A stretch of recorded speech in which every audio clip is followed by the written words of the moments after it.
The teenage girls were teaching everybody certain line dances. And all these girls are like, Mom, come dance with us. And none of these girls were ashamed of their moms, which we see, Would never see that in the public school. Never. Yeah. Not ever. So here we are, all the moms, and the girls are sitting next to their moms like, oh, Mom, I love you so much. I love you so much. And that dumbfounded me. And I was like, this is how it should be. And these girls, when they have issues, they go to their moms.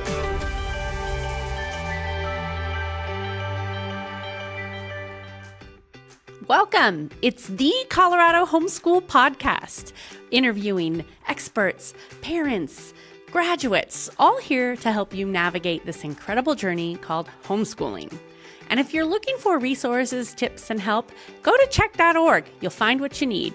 In the meantime, subscribe, follow along. Well, hello and welcome. Thanks so much for joining us today. We have a guest with us today that you guys are going to want to grab your pen and paper and take some notes. She's got a lot of wisdom to share. We have Janae Daniels, who is, like many of you, new to homeschooling since 2020. She's a mother of 6. Her oldest is 26 and her youngest is 9 currently. But she jumped in kind of mid-game. And what I love about Janae's story is she was a teacher herself. And I've been following her. She has a podcast herself. We will link her podcast. But the more that you hear her story, I think you're going to find some things that you relate to. And hopefully you leave this conversation encouraged. So thank you, Janae, for joining us. Thank you for being here. And can you just tell us about that, how you started, a little bit about that journey into homeschooling? Sure. Thank you. And thank you so much, Kashia, for having me. So I honestly never had homeschooling on my radar ever. As a matter of fact, the homeschoolers that I knew growing up, I knew 2 families. I thought they were super weird, which is so like looking back, I'm like, oh my goodness. But it wasn't. So my oldest 2, my kids were always in public school and I had been a teacher. And so it wasn't on my radar to homeschool. So my oldest 2 went through public school. My other kids were all in public school, and then COVID hit. And the funny thing is during COVID, I felt like the teachers were doing their best to do this stuff online, and I loved my kids' teachers, and we had, for the most part, a good experience in the school system. But during the pandemic, they would, at that last semester when it very first started, they finished out the school year. And I noticed like, oh, wow, not much learning is happening. The poor teachers had kids, running behind them as they were trying to figure things out. And I felt like they did a good job. But at the same time, learning wasn't really happening, except... Which the data has shown, right? The kids basically lost a year. Right. Except... we started reading that's when I really started reading aloud with my kids. We started listening to audiobooks and cooking together and going to the park and playing and hiking. And I loved it. I actually had a really great time not having so many things on my schedule. But then summer came and I ran into my kids, my middle school kids' principal, and my oldest 2 kids had graduated. And then I had 2 that were in middle school, approaching high school, and then 1 in elementary, 1 in preschool. And I ran into the kid's principal at the store, and I was like, what's going on? I was very involved in the school. So I was like, what's going on in the fall? Yeah, school's supposed to start in like a month, and I haven't heard anything from the district or you or anybody else. And he's like, I don't know. And so I'm like, okay. And I just kind of filed that in the back of my brain. And then about a week, maybe 2 weeks goes by, and I'm sitting at church, and I had this very distinct impression: you are to homeschool the kids. Nice. Okay. And I was like, and I kind of chuckled. I'm like, so about that, hard no. But then the thought came very distinctly again, and I believe that it was the Holy Spirit that the thought came again. It's taken a pandemic. I want you to homeschool the kids. And I was like, oh. So I went home and I couldn't get the thought out of my head. Like it just stayed there. And I went to my husband and I was like, what would you think if I homeschooled the kids? And he said, yeah, I think it sounds great. I always thought it could be kind of cool to have you homeschool, but I didn't want to push you. And then I called everyone I knew who homeschooled, like all 3 people. And they're like, we love homeschooling and it's been so great. And at that moment, I'm like, I need a homeschool. Like, and the thought wouldn't go away. So the next day I did the research. The Lord was telling you it's time. He was like, and I'm going forward. So we did the research. I did the research the next day, submitted my notice of intent on the following Tuesday. And I was scared to death, honestly. Like, even though I was a teacher, I didn't teach math. I didn't teach science. I was a theater teacher. I was an elective teacher. People wanted to come to my class. But fast forward 3 weeks and we started homeschooling, and the first day was terrible. I mean, it could not have gone worse, which kind of led to, by 10 a.m., it was a mutiny. I had bought all these curriculums. I had planned everything. It was going to be amazing. And I'm like, children, I am going to impart all of these wonderful things to you. And it was awful. 10 a.m., the kids are crying. And then the piano tuner came. And I'd forgotten that he was coming. And so I let him in. He starts tuning the piano. And one by one, the kids go upstairs until I'm by myself. I'm crying. The kids were crying. I go upstairs and they're totally and completely enthralled with everything that the piano tuner is telling them. I mean, he's talking to them about sound waves and how strings work and music, and he's playing for them. And my daughter has this phone. It's not a smartphone. It's just a regular phone, and is filming him. And they're like, this is the most amazing thing. And that was the moment that I was like, oh, I should probably rethink what I'm doing. And maybe I shouldn't do curriculum. And then I learned about deschooling, and here we are. So yeah, I love that. So I should have put this in the introduction. So Janae defines herself as an unschooler.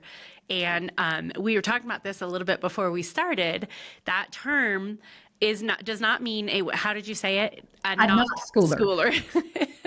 So not to keep your kids home and not educate them, but it's more delight-led learning. And so it's a different methodology that homeschooling allows you to have. So I love that story. I heard you share that story because we met at a training event for homeschooling. It was like an information event where they had training for families that were considering or actually just doing homeschooling. And she was on the panel, and just her energy, your excitement, I loved it. So thank you. Yeah. So from an unschooling perspective and just that mindset shift, it's a big, big leap. And it's funny because I talk to teachers all the time, and it seems like the teachers are the ones who have the hardest time with homeschooling. Yes. Because homeschooling is not doing school at home. Yeah, that's what I learned the hard way. And so over the course of the year, as I was trying to figure things out, my kids naturally started spending more and more time. Like my son, at the time was 13, and he started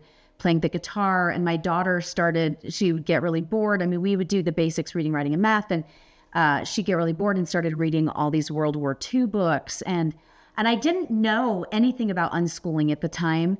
I was reading about all these different philosophies, but I hadn't come upon unschooling. But naturally, that's kind of where we ended up. And then and I remember in particular, it was like April of that first year, and my daughter came down and she's sobbing. And I'm like, what's the matter? And she's like, Anne Frank was a real person. And she had been reading about World War II, and she had been watching documentaries.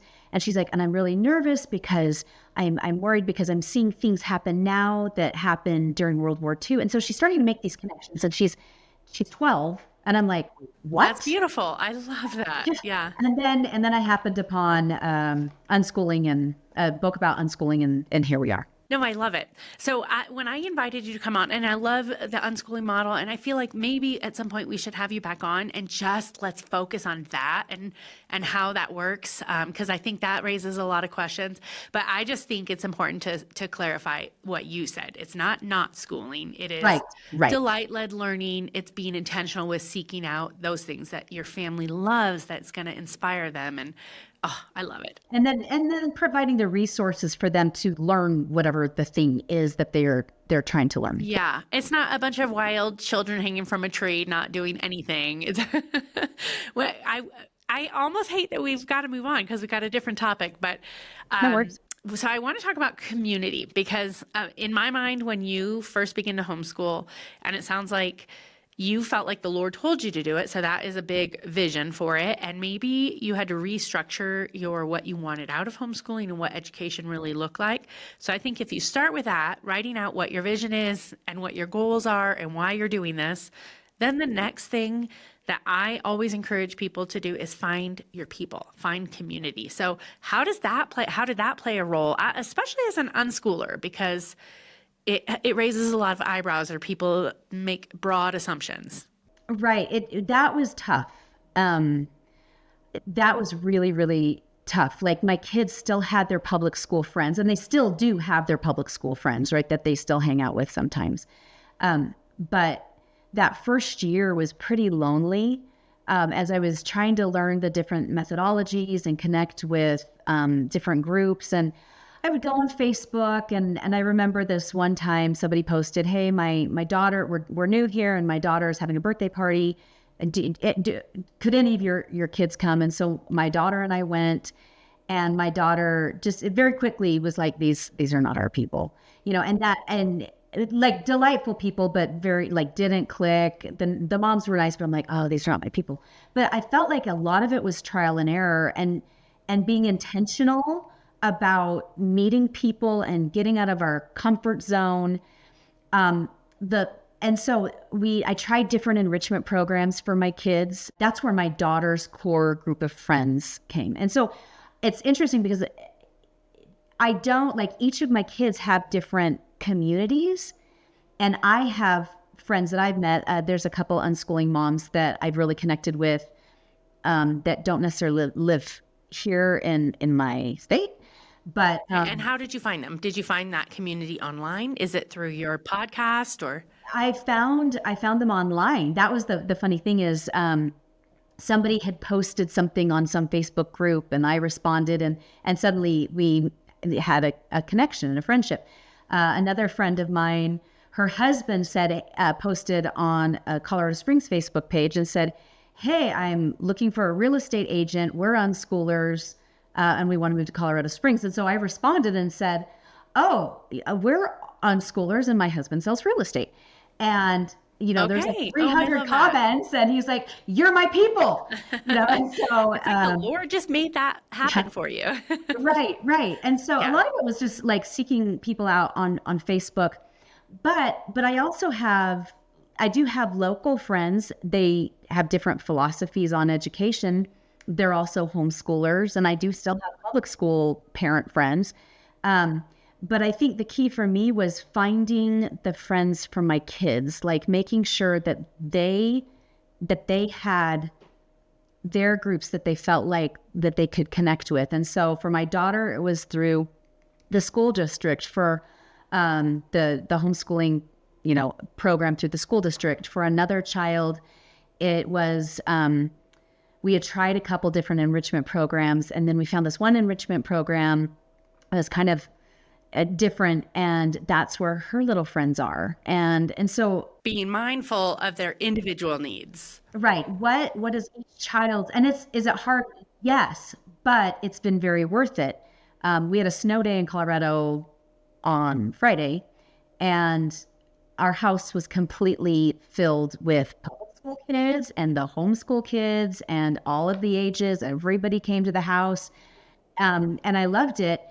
And they became little friends with each other, even though the different, my son's friends became friends with my daughter's friends, and the younger, kids were just everybody.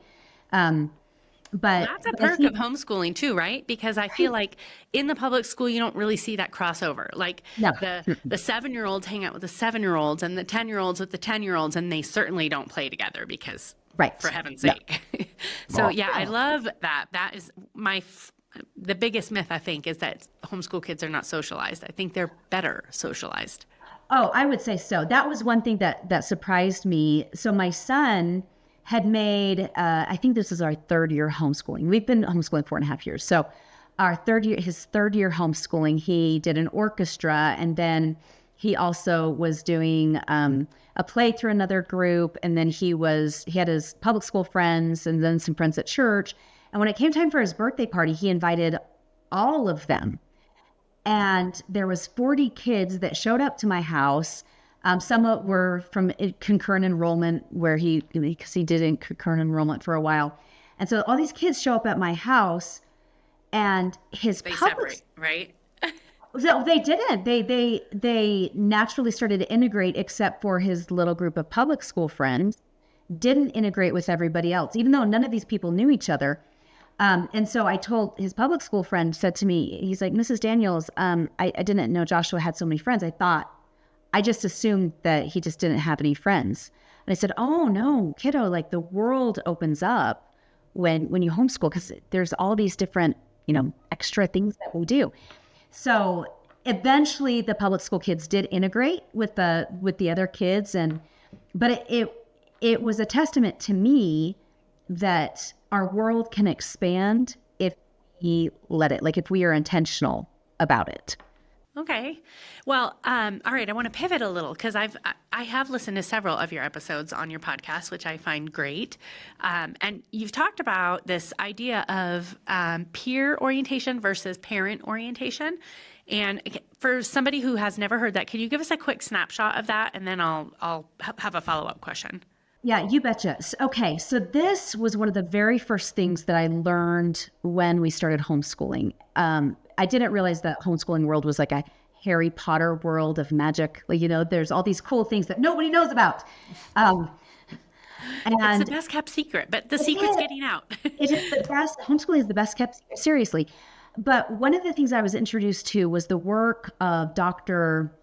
Gordon Neufeld and Gabor Mate, and their book, Hold On to Your Kids. And we have this idea in our society that when teenagers become teenagers, they become rebellious. They have issues. They don't want to be with their parents.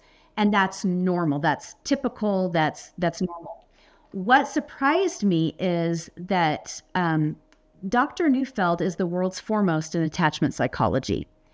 And his argument is that that's not normal, that we've accepted it, but right, we've accepted it, but it's only been the last 4 generations that we've seen this happen, and that's when we see the advent of adolescent anxiety and all these things. Yeah, and so the idea behind it is that parents are meant to be what children orbit around as they move into adulthood. Eventually, they start to separate and want to gain more independence.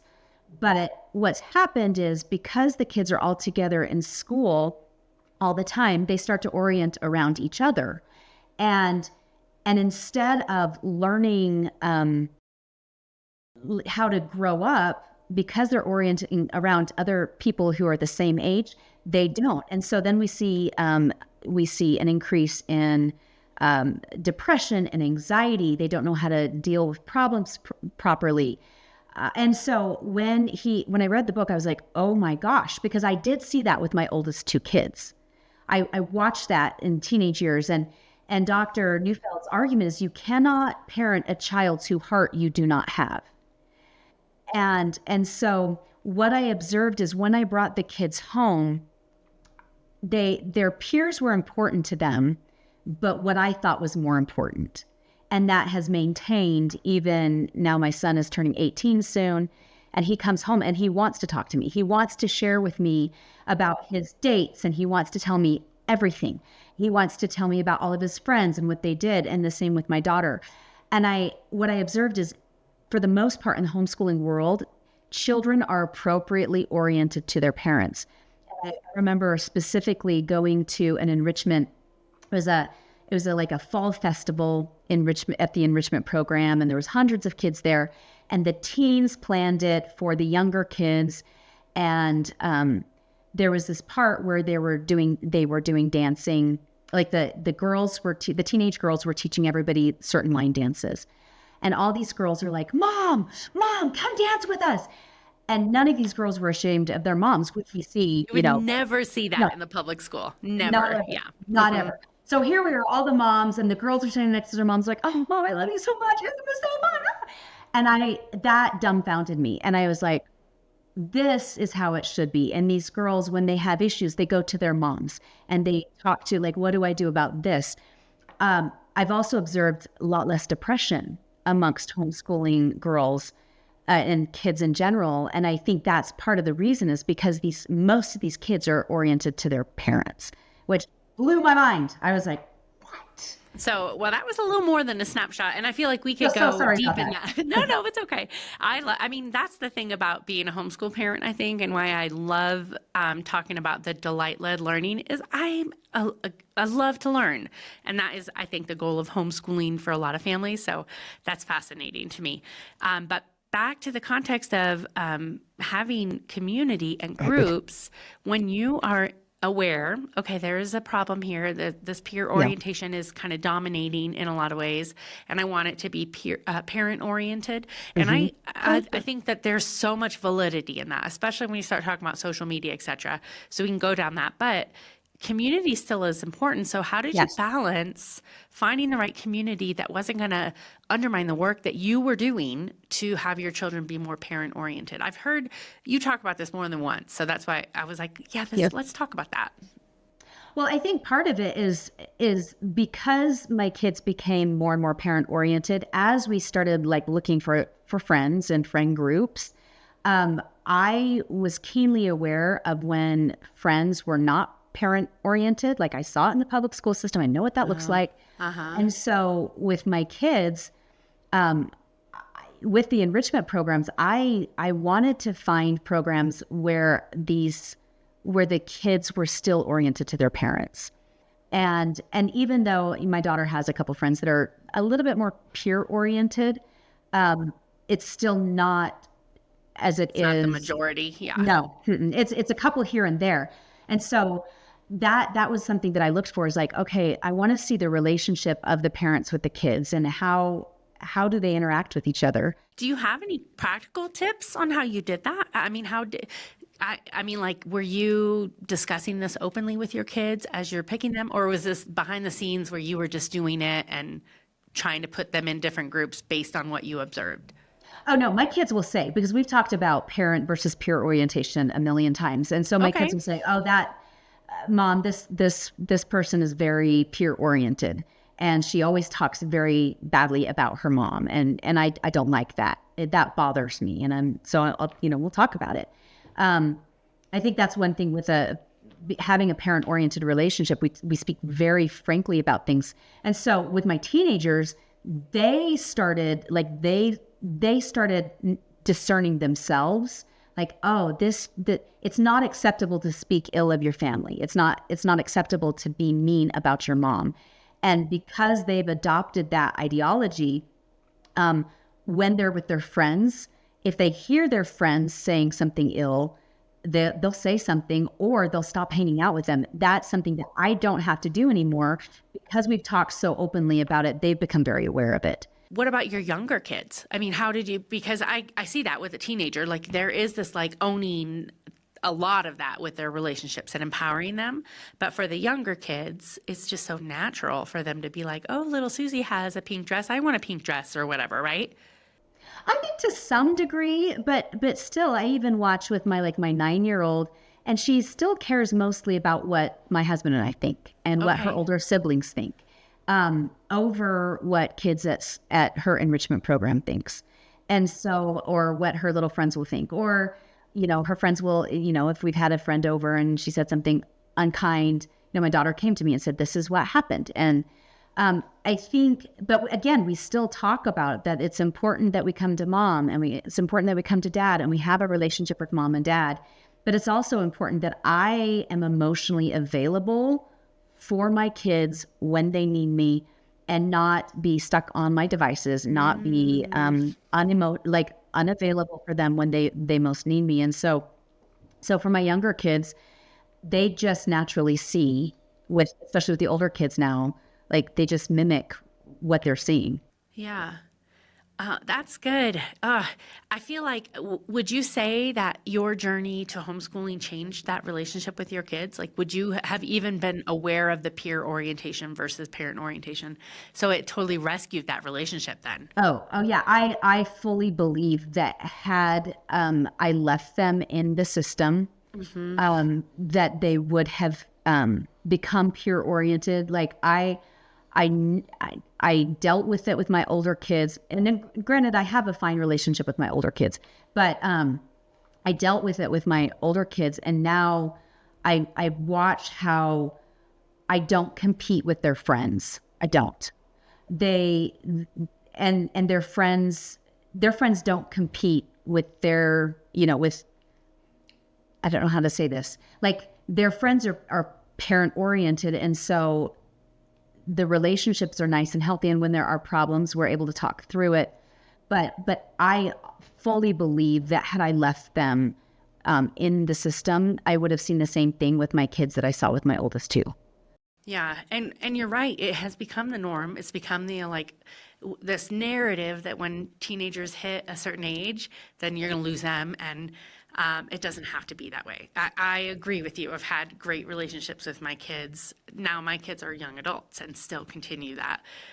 But boy, that was an epiphany to just kind of think of it in that way, the peer orientation versus and being intentional with the community that you're seeking and finding. So do you have an example of, I want to be mindful of our time. We're trying to keep our episodes short, but an example of how you knew, no, this isn't the right fit for us, and you kind of pivoted to a different community because maybe you were not, it wasn't a good fit. So how do you navigate that? Well, yeah, we did a lot of trial and error, as I mentioned, and there was times that I'd meet with different groups and inevitably politics or religion comes up or personal family values. And, I'd be talking to the different groups and just kind of go, oh, well, I don't think we're on the same page on a lot of things, not that I'm always with people who always agree with me, because that's not the case. And even my son hangs out with kids that are different affiliations or atheist, or there's kids that are on the left and on the right, and they have great intellectual debates and discussions. But as I watch, what are the other family's values, I was drawn to people who had similar family values that we have. And so when I found some of the groups, I'm like, oh, we don't see eye to eye on some big things. Not that they're not nice, but. And like you said, in finding the right community, it's not the same as just having discourse. That's healthy, but finding your community. Yeah. Finding your tribe and your people. And part of it was just like, do we see eye to eye? And is it easy? Or is it kind of like dating when you're like, oh, this is really a hard date? Well, it's probably not the right person for you. You know what I mean? Yeah. Yeah. And I love that you keep saying trial and error. It is. As a homeschool family, I think that you need to embrace that you're also a student. You've got to be a student of your student to understand how to help them. And you also have to be willing to be flexible and adapt. And, if you're beating your head up against the wall repeatedly, maybe wonder if there is a different approach, So let's make our last question just to kind of circle back to the fact that you are an unschooling family, which, has so many vast opportunities. How does that work to find community that fits? Because usually these enrichment programs are much more structured if you're going to join a co-op. So how does that work? Is it just that you tell me, how does that work for you? Well, obviously in all the different co-ops that my kids go to, because they all go to different co-ops. Some people like unschooling and some people don't. And we just don't discuss the philosophies. We talk about other things. And I think just the key is finding common ground and building relationship based on common ground. I do have other unschooling friends, and again, it's a matter of finding the values that align with your family, and also finding common ground when you do come from different educational philosophies, and it's fine. We all learn from each other. Yeah. Finding the common ground. You're right. And so you're picking your groups too, based on your child's interest, right? Like you have a group that is more, what are some examples of some of the things that you've done and how you selected them? It happened to be an arts program, and my daughter was like, oh my gosh, loves art. I love this. I love art and I love theater, and I didn't realize it. And so she does an arts. I have a child that loves being outdoors, and so she goes to a forest school. My 12-year-old loves engineering, and so it just naturally I was like, okay, let's find a program that fits his personality style. You're kind of saying, I mean, even though it's in the framework of you being an unschooling family, it is exactly why I love homeschooling. Is it's so custom. It's I call homeschooling the original individualized education plan, the IEP, right? Because you can totally tailor it and customize it. And now, granted, some families might be like, well, I could never do that. But that's the beautiful thing about homeschooling is they can do what suits them, right? Right. So that's right. Yeah.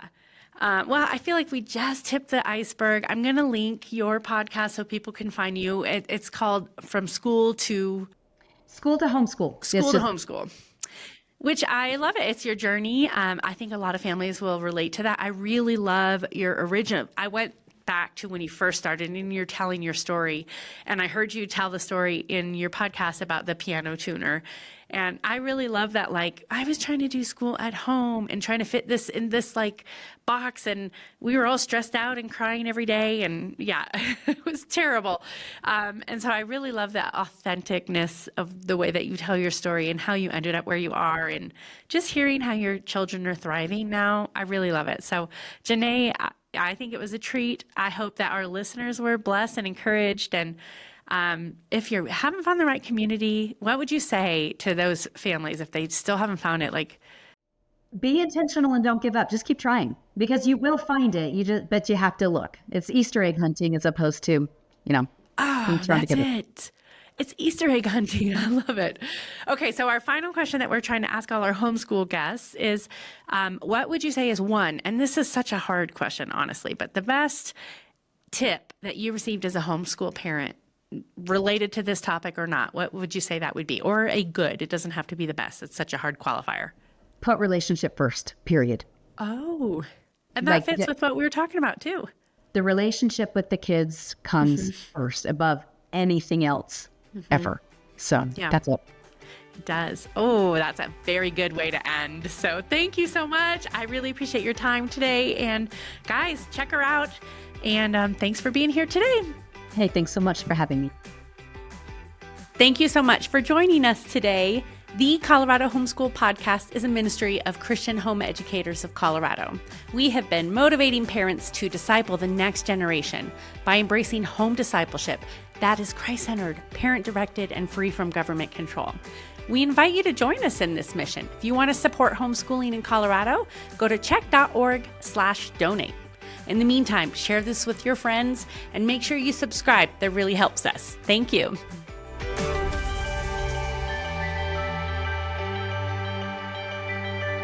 Brought to you by thepodcastupload.com, empowering faith-driven voices.